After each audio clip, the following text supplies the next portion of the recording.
સુરતના ડિંડોલીમાં અકસ્માતમાં યુવકનું મોત. મોપેડ સવાર યુવકનું અકસ્માતમાં થયું મોત. કામ પરથી ઘરે જતી વખતે નડ્યો અકસ્માત. અકસ્માતની ઘટના કેવી રીતે બની તે હજુ અસ્પષ્ટ. પોલીસે અકસ્માતે મોતનો ગુનો નોંધી તપાસ શરૂ કરી છે. સુરતમાં અકસ્માતમાં એક યુવકનું મોત થયું. ડિંડોલી વિસ્તારની આ ઘટના છે. મોપેડ ઉપર સવાર હતો યુવક. કામ પરથી ઘરે પરત જઈ રહ્યો હતો અને એ સમયે યુવકનું અકસ્માતમાં મોત થયું. અકસ્માતની ઘટના કેવી રીતે બની, કોણે આ અકસ્માત કર્યો, એ ઘટના હજુ અસ્પષ્ટ છે. એ બાબત હજુ અસ્પષ્ટ છે. પોલીસે અકસ્માતે મોતનો ગુનો નોંધી તપાસ શરૂ કરી છે. नवागाम डिंडोली का जो ब्रिज है ना ऊपर फाटक के ऊपर वहाँ पर हुआ था। रात के तकरीबन 10:15 समथिंग को हुआ था। 10:30 बजे हमको 108 से फ़ोन आया कि आपका जो भाई है उसका एक्सीडेंट हो गया है।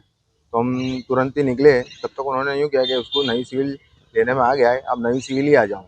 तो हम यहाँ आए तो उनकी प्रोसेस चालू थी ना, जो डॉक्टर लोग की इमरजेंसी में, तो लोग प्रोसेस कर रहे थे और उन लोगों ने हमको 11:30 बजे बोला कि आपका जो भाई है वो अब एक्सपायर हो गया है। ये भाई इनके सीसीडी का काम है और इनके काम से आ रहे थे और रास्ते में क्या हुआ, इनको गाड़ी ने टक्कर मारी, टेम्पो ने टक्कर मारी, वो अभी तक पुलिस तपास कर रही है।